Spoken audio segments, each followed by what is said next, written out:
और यहाँ आपको बताएं कि पाकिस्तान में फार्मास्यूटिकल जो सेक्टर है, हमारी अद्वियासाज जो कंपनियां हैं, उनके फ़रोग के हवाले से, उनकी बरामदात में इजाफे के हवाले से 7th फार्मा समिट का इनेकाद हुआ, जिसमें पाकिस्तान के फार्मा सेक्टर में डिजिटल ट्रांसफॉर्मेशन की ज़रूरत पर जोर दिया गया और साथ ही साथ AI टेक्नोलॉजी है जो है, आर्टिफिशियल इंटेलिजेंस जो है, इसमें इसकी इफादियत के ऊपर in relation with pharma sector जो है वो बात की गई।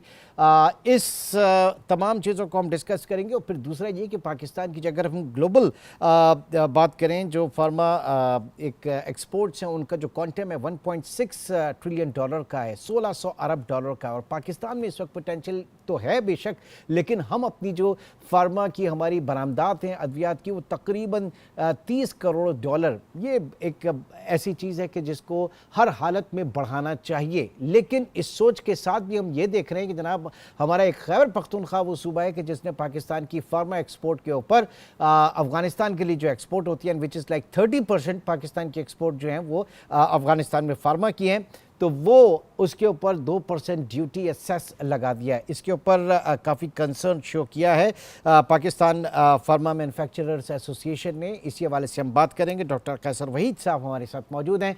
बहुत शुक्रिया डॉक्टर साहब आपके वक्त का। सबसे पहले तो जानना चाहेंगे ये 7th फार्मा समिट जो है वो किस हद तक कामयाब रहा और क्या इसमें एक नए अज़ाइम का जो है वो इआदा किया गया? देखिए, सबसे पहले तो शुक्रिया आज टीवी का कि इस मौजू पर दावत दी। पाकिस्तान की फार्मा समिट ये 7वीं फार्मा समिट थी। इसमें अवार्ड भी दिए गए बेस्ट एक्सपोर्टर को और ये इस्लामाबाद में हुई। इसमें तकरीबन तकरीबन सेनेट के चेयरमैन भी आए थे, कॉमर्स मिनिस्टर, हेल्थ मिनिस्टर हजरात आए थे और दुनिया के बड़े एक्सपर्ट्स को, 4 एक्सपर्ट्स को हमने बुलाया था। Doctor Mahmood Khan, Dennis Hale, बिनार और डॉक्टर समी, इन सबको हमने बुलाया था कि पाकिस्तान की में जो दुनिया भर में नई टेक्नोलॉजीज आ रही हैं, मशीन लर्निंग के हवाले से, AI है, इनका इस्तेमाल, रोबोटिक्स का इस्तेमाल, नैनो टेक्नोलॉजी का इस्तेमाल, जिसके बारे में उन तमाम एक्सपर्ट ने गुफ्तगू की और बहुत कामयाब ये प्रोग्राम रहा। लोगों ने बहुत अप्रिशिएट किया। अच्छा, एक और टॉपिक जो आपने अभी डिस्कस किया कि हमारे खैबर पख्तूनख्वा जो सूबा है, वहाँ से जो, या पाकिस्तान से जो अद्वियात हमारे पड़ोसी मुल्क अफगानिस्तान, हमारे बरादर मुल्क अफगानिस्तान जो अद्वियात जाती हैं, उसके ऊपर 2% सेस लगा दिया गया। बुनियादी तौर पे जितनी भी चीज़ें अफगानिस्तान जाती हैं जिसमें अद्वियात भी शामिल है, उसके ऊपर सेस लगाया गया। इससे काफ़ी एप्रीहेंशन है हमारे दवासाज इदारों में कि अगर ये सेस लगा दिया गया तो इससे एक्सपोर्ट पे काफ़ी प्रॉब्लम्स हमें फेस करनी पड़ेंगी, क्योंकि ऑलरेडी हम जो अफगानिस्तान दवाएं भेजते हैं वो कोई इतना नहीं होती महंगी कि हम उनके ऊपर ये अखराजात डालें, और इससे काफ़ी प्रॉब्लम होगा। जैसे पता है कि हमारा पड़ोसी मुल्क भी बड़ा एग्रेसिवली अफगानिस्तान माल भेजने में इंटरेस्टेड है, अद्वियात भेजने में इंटरेस्टेड है। इससे पाकिस्तानी एक्सपोर्ट को काफ़ी नुकसान पहुँचने का खतरा है। तो हम इस सिलसिले में वफाकी वज़ीर तिजारत से भी हमारी गुफ्तगू हुई और जितने हल्ब इक़्तिदार हैं हमारी उनसे गुफ्तगू चल रही है कि भाई इस तरह KPK के जो वज़ीर आला साहब हैं उनको इस बारे में अवेयर किया जाए कि ये टेस्ट जो है इसका नेगेटिव इम्पैक्ट ज़्यादा आएगा पाकिस्तान की। अच्छा, इस हवाले से डॉक्टर साहब, इस हवाले से पाकिस्तान बिजनेस काउंसिल ने भी इस चीज़ को काफ़ी नोट किया। उन्होंने इसके ऊपर अपनी अप्रीहेंशंस का इजहार किया और उन्होंने एक लेटर भी लिखा और साथ ही साथ उन्होंने इस बात पे भी जोर दिया है कि जनाब इस मामले को काउंसिल ऑफ कॉमन इंटरेस्ट में लेकर जाया जाए और वहाँ पर सूबों को इस बात का पाबंद बनाया जाए कि वो आइंदा प्रोविंशियल लेवल के ऊपर एक्सपोर्ट के ऊपर किसी भी उसमें specific tax which is cess जो है वो नाफिज ना करें। तो ये थोड़ी सी आपके पाकिस्तान बिजनेस काउंसिल ने भी आपकी आवाज में आवाज बढ़ाई है। देखिए, ये पाकिस्तान के इंटरेस्ट में है कि इस तरह के जो टैक्स लगाए जाते हैं एक्सपोर्ट के ऊपर, खासतौर पर दुनिया रिलीफ देती है, हमारा पड़ोसी मुल्क है इंडिया, वो एक्सपोर्ट को फैसिलिटेट करता है रादर देन उनके ऊपर किसी किस्म की कतरन लगाएं। ये हमारी समझ से बालतर है कि एक सूबे ने इस तरह की कोई चीज़ की है, यकीनन उनको बेहतर एडवाइस नहीं दी वहाँ की ब्यूरोक्रेसी ने, जिसके ऊपर ये हुआ। हम उनको बार बार समझाने की कोशिश कर रहे हैं कि अगर आप पाकिस्तान की एक्सपोर्ट बढ़ाना चाहते हैं तो फैसिलिटेशन करें, रादर देन आप ये कर रहे हैं किसी किस्म का टैक्स लगा रहे हैं, कतगन लगा रहे हैं, एक्सपोर्ट रोकेंगे, तो इससे पाकिस्तान को नुकसान। जैसे आप ये देख रहे हैं कि अभी हाल ही में हमें आईएमएफ ने एक रिलीफ दी है, पाकिस्तान को ब्रीदिंग स्पेस मिली है कि हाँ। हमारा जो लोन प्रोग्राम है वो एक्सेप्ट किया। अगर ये हमें लोन की जरूरत नहीं पड़ेगी, हमने हाँ। अपनी फार्मर समिट नहीं, लेकिन सर बात तो हमें ये है ना, आजाद जो किया जाए। चीजें थोड़ी सी सियासी हो जाती हैं। केपीके गवर्नमेंट ने उसके ऊपर अपने तहफुजात का भी इजहार किया, आईएमएफ से जो आपका लोन सैंक्शन हुआ। बात सियासी में नहीं करना चाह रहा आपके साथ, लेकिन बात ये है कि केपी गवर्नमेंट जो है वो इन लाइन विद जो फेडरल गवर्नमेंट है वो शायद नहीं चल रही है इन मामलात में शायद। फिर देखिए, मैं as a manufacturer, as a businessman, हम सियासत से जरा दूर रहते हैं, बिल्कुल। क्योंकि हमें हर सूबे में काम करना होता है। पाकिस्तान के लिए काम कर रहे हैं हम, पाकिस्तान में डॉलर लाना चाह रहे हैं ताकि ये आईएमएफ का जो प्रॉब्लम है ये खत्म हो वंस फॉर ऑल। जैसे हमने अपनी कॉन्फ्रेंस में जो समिट हुई इस्लामाबाद में, तो उसमें भी हमने ये हाईलाइट किया कि हम विद इन 3 ईयर्स 3 से 5 बिलियन डॉलर तक की एक्सपोर्ट कर सकते हैं अगर हमें हैंड होल्डिंग की जाए गवर्नमेंट की तरफ से, हर किस्म की, चाहे वो सूबाई हुकूमत हो या वफाकी हुकूमत, हैंड होल्डिंग की जाए, हमें तस्लीम किया जाए कि हम इस शोबे को इतनी तरक्की दें कि पाकिस्तान को आइंदा किसी भी इंटरनेशनल लैंडिंग अथॉरिटी से, लैंडिंग बैंक जो है जो कर्ज लेते हैं पाकिस्तान, उससे जान छूट जाए पाकिस्तान की, और पाकिस्तान की आवाम को इसका फायदा पहुंचे। और दूसरा सबसे बड़ी बात है, अद्वियात हैं, इंसानी जानें बचाने के लिए काम आती हैं, वो हमारे पड़ोसी मुल्क है, बरादर मुल्क है। अगर इस तरह के हम सेस लगा के हम क्या अफगानिस्तान अद्वियात भेजने में इंटरेस्टेड नहीं है, ये हमें समझाना पड़ेगा वहाँ की हुकूमत को। ओके, अच्छा अब ये बताइएगा कि प्राइस डीरेगुलेशन के बाद कितना पॉजिटिव रहा इम्पैक्ट, कितना अच्छा पड़ा आपकी इस इंडस्ट्री के ऊपर सर?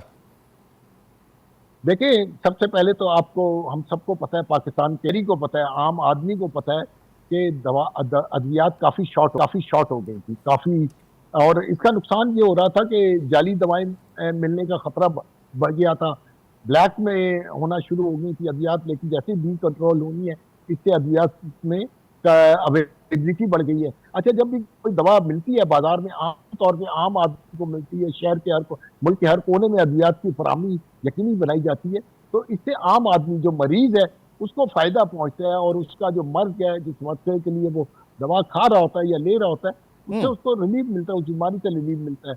तो ये एक ऐसा इकदाम था उस गवर्नमेंट का जिन्होंने ये डी कंट्रोल किया दिया। अच्छा, 2 तरह के हैं, एक एसेंशियल मेडिसिन है और एक नॉन एसेंशियल मेडिसिन है। उसके ऊपर नॉन एसेंशियल मेडिसिन को डी कंट्रोल किया गया, और एसेंशियल मेडिसिन अभी तक वफाकी हुकूमत के कंट्रोल में है। इसके साथ जो वफाकी हुकूमत ने की कि जो नॉन ड्रग है या न्यूट्रास्यूटिकल जिनको हम कहते हैं, जो नॉन ड्रग है, नॉन न्यूट्रास्यूटिकल है, वो भी इंसानी जान के लिए बड़ी ज़रूरी होती हैं, जैसे वाइटामिन वगैरह हैं, कुछ चीज़ें और हैं, वो बड़ा ज़रूरी होती है, सप्लीमेंट दिए जाते हैं मरीज को अद्वियात के साथ। उसके ऊपर 18% का सेल टैक्स लगा दिया गया और ड्यूटी लगा दी गई। इससे अद्वियात जो नॉन ड्रग है, न्यूट्रास्यूटिकल्स हैं, अल्टरनेटिव मेडिसिन कहलाते हैं हम, उनके ऊपर टैक्स ने काफ़ी अवाम को वो महंगी दवाएं मिलेंगी, जिससे उनको दवा लेने में जो डॉक्टर प्रिस्क्राइब करते हैं वो महंगी मिलेगी, तो इससे वो दवा खाएंगे नहीं, जिसके लिए उनकी जैसे विटामिन है बड़े ज़रूरी है, एंटीबायोटिक के साथ विटामिन दिए जाते हैं। अब अगर वो महंगे हो जाएंगे तो मरीज वो आधा इलाज करेगा, आधा नहीं करेगा, जिससे उसे बीमारी में चलिए सर, ये तो वो मामलात हैं कि जो हुकूमत ने देखने हैं, जो फैसिलिटेट करना है आप लोगों को, जो आपके बुनियादी मुतालबात हैं। लेकिन बात ये है कि इस सेक्टर में पाकिस्तान के अंदर जो R&D, रिसर्च एंड डेवलपमेंट जो है, उसके ऊपर इतनी ज़्यादा इन्वेस्टमेंट नहीं की जाती पाकिस्तान में, फार्मास्यूटिकल में। इन जनरल तो हम और सेक्टर्स में भी बात करें, लेकिन इन पर्टिकुलर अगर बात करूँ मैं फार्मा इंडस्ट्री की, तो यहाँ पर क्यों इतना ज़्यादा फोकस नहीं किया जाता रिसर्च एंड डेवलपमेंट पे, कैसर साहब? देखिए, कुछ चीज़ें ऐसी हैं जो हमें दुख के साथ कहनी पड़ती हैं कि जब 1976 के ड्रग एक्ट में रिसर्च R&D फंड के तौर पे 1% हर जो दवासाज इदारा गवर्नमेंट को देता है, 1% ऑफ देयर प्रॉफिट, वो जमा होता रहा, अरबों रुपए सरकार के पास जमा है, जिसके एक पैसा 1 रुपया रिसर्च एंड डेवलपमेंट पे नहीं लगाया। इस पर हम बार बार तवज्जो दिला रहे हैं वफाकी हुकूमत को कि ये एक नाजायज तरीके से पैसा हमसे लिया जा रहा है जो किसी मकसद में नहीं आ रहा। और तो आज उसका क्वांटम कितना हो गया सर? उस रिसीवेबल का क्वांटम कितना हो गया होगा आज? तो एक अंदाजा है कि जब से ड्रग रेगुलेटरी अथॉरिटी बनी है, इसके ऊपर हमारा एक अंदाजा है 7 से 8 अरब रुपया उनके पास जमा हो गया है, जो कि मिनिस्ट्री ऑफ हेल्थ में वो अरबों रुपए जमा था जब ड्रग रेगुलेटरी अथॉरिटी बनने से पहले। तो एक क्वांटम हमें लग रहा है कि 20 से 25 अरब रुपया अब तक गवर्नमेंट लेके चुकी है दवा साजदारों से, जो रिसर्च और डेवलपमेंट के फंड के तौर पर इस्तेमाल होना था। देखिए, पाकिस्तान में कैंसर के ऊपर कोई रिसर्च नहीं हो रही, जिनोमिक्स में कोई रिसर्च नहीं हो रही, बायोसिमिलर्स में कोई रिसर्च नहीं हो रही, जो कि आज दुनिया भर में आम तौर पे मरीजों के लिए इस्तेमाल हो रही है, और डिजीज स्पेसिफिक मेडिसिन का दौर आ चुका है। वो हम बना नहीं पा रहे, उसके ऊपर R&D नहीं हो रही, और इसका फंड एक गवर्नमेंट लेके बैठी हुई है, और इस मौजूद पर वो बात करना पसंद भी नहीं कर रहे, क्योंकि वो समझ रहे हैं कि ये एक तरह से हम तबासात इदारों से टैक्स ले रहे हैं। ठीक है जी, बहुत बहुत शुक्रिया। डॉक्टर कैसर वहीद हमारे साथ मौजूद थे। अहम तरीन मौजू और बात सारी इस नए एरा के अंदर हैं जहां जदीद technology, state of the art technology के साथ काम किया जा रहा है। आर्टिफिशियल इंटेलिजेंस जो है वो दुनिया भर में फार्मास्यूटिकल इंडस्ट्रीज उस सेक्टर के अंदर आ रही है, तो पाकिस्तान में भी इसको आना चाहिए, लेकिन उसके लिए रिसर्च एंड डेवलपमेंट जो है वो इंतहाई ज़रूरी है। और उस R&D के लिए जो हुकूमत के पास इस वक्त पैसे हैं, जो इन कंपनी से 1% ऑफ दियर प्रॉफिट या इनकम जो लिया गया, वही क्वांटम तकरीबन 20 से 25 अरब का है, हुकूमत उसे फौरी तौर पर रिलीज करे ताकि ये रकम वहां पर लगाई जाए।